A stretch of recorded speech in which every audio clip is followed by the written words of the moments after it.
Welcome to Breakup Cheater, the place where betrayal, secrets, and shocking real-life stories come to light. Watch closely, because nothing is ever as it seems. It was 1:45 a.m. when my life changed forever. A message from my best friend, a single photo, and everything I thought I knew about my fiancé shattered. What I saw in that picture made my blood run cold, and it set me on a path I couldn't stop. Tonight, you're going to witness betrayal, rage, and a confrontation that no one saw coming. This is the story of how I found my fiancé cheating, and what happened next. If you've ever wondered what it feels like to catch someone you love in the ultimate betrayal, this is it. At 1:45 a.m., my phone buzzed on the nightstand. I was deep asleep, and for a moment, I assumed it was a spam notification or one of those late-night group chat memes that could wait until morning. Then I saw the name flashing on the screen. Ethan, my best friend since high school. Ethan wasn't the type to send messages at this hour unless something serious was going on. I opened the message. No text, just a single photo. And that photo made the air in my bedroom feel suddenly icy. It was a crowded club, the kind with neon strips snaking across the ceiling and laser lights slicing through the haze. The dance floor throbbed with people, pressed close together, but my eyes locked on two figures at the center.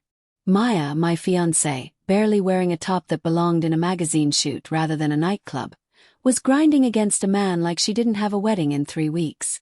My stomach dropped, a pit of dread that left no room for doubt. I zoomed in, heart hammering, and that's when I saw it. A small black compass rose tattoo just under the man's rolled-up sleeve. I knew that tattoo. I had noticed it months ago at our engagement party. He'd been a friend of a friend named Caleb, someone Maya insisted she barely knew. The same tattoo. The same smug grin from that night, joking about a drunken dare during a backpacking trip. And now, Caleb was in a dark club at 1:45 a.m., hands all over the woman I was supposed to marry. I didn't text Ethan back. I didn't ask questions. My mind went cold, sharp, and calculating, the kind of focus where nothing else exists except action. I threw on jeans and a hoodie, shoved my wallet into my pocket, grabbed my keys. No shoes, no careful planning. My only thought: find that club, find them, and make sure Caleb's night ended differently than he expected. I texted Ethan one word: "Where?" Seconds later, he replied with the club's name. I'd been there once before.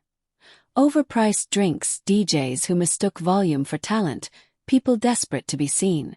Perfect for someone like Caleb. Within 2 minutes, my car was roaring down empty streets, punctuated only by the occasional rideshare or lone pedestrian. My grip on the wheel was so tight my knuckles throbbed. Each red light felt like punishment.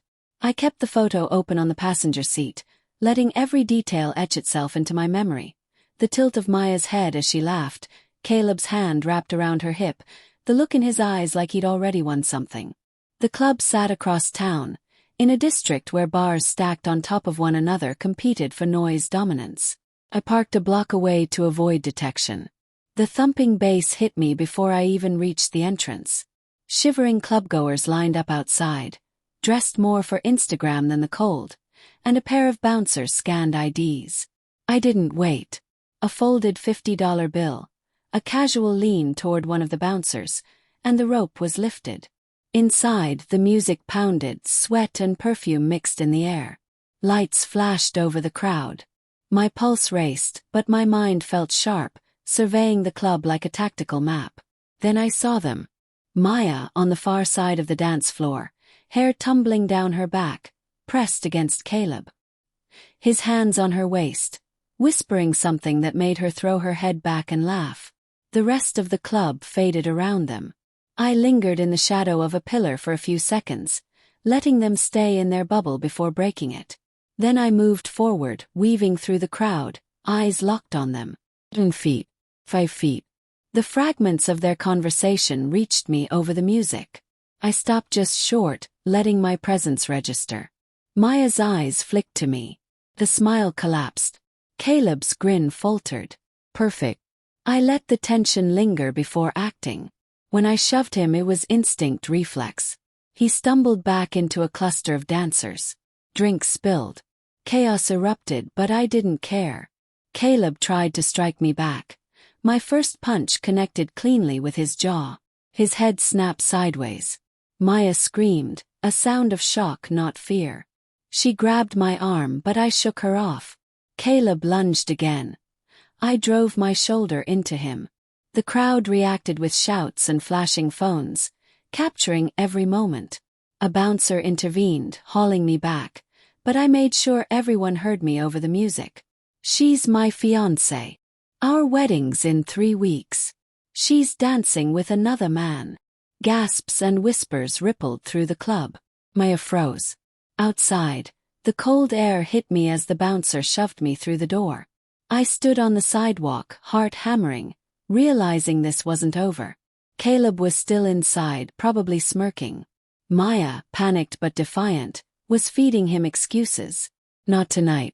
I moved to the alley at the back, where VIPs and staff usually slipped out. Shadows and a flickering security light provided cover. 20 tense minutes later, Caleb and Maya emerged. I followed silently, noticing Caleb's keys glinting near the curb, the same ones that had fallen during the fight. I pocketed them without thinking. As they approached Caleb's black sports coupe, I tossed the keys onto the roof with a loud clack. Confusion registered on Caleb's face. I stepped out from the shadows, fists ready. My punch landed before he could react, followed by a flurry of blows. Julia tried to intervene. I ignored her. The fight drew attention. Phones recorded. Spectators shouted, some cheering, some warning. Tires slashed, a hood dented. Caleb was furious, but my adrenaline kept me precise. Sirens approached in the distance. Police en route. I stopped, flipping my box cutter back into my pocket, letting Caleb scramble to his knees beside his damaged car. Maya hovered, unsure, but the truth of the night had been broadcast to anyone paying attention. When the first police car arrived, hands raised, I complied but kept my story clear. Witnesses backed me up. Ethan appeared moments later, handing over the photo as evidence. Officer statements, witness accounts, and visible damage painted a clear picture. Caleb and Maya were cornered. I had control. Half the clubgoers had seen everything. Half of them would remember. And for the first time that night I realized I wasn't the one who'd been humiliated. That night changed everything. Trust was broken, a relationship destroyed, and lessons learned the hard way. Sometimes the truth doesn't just hurt, it demands action. What would you have done in my place? Let me know in the comments below. If you want more real-life stories of betrayal, revenge, and shocking confrontations, make sure to subscribe and hit the notification bell. You won't want to miss what happens next.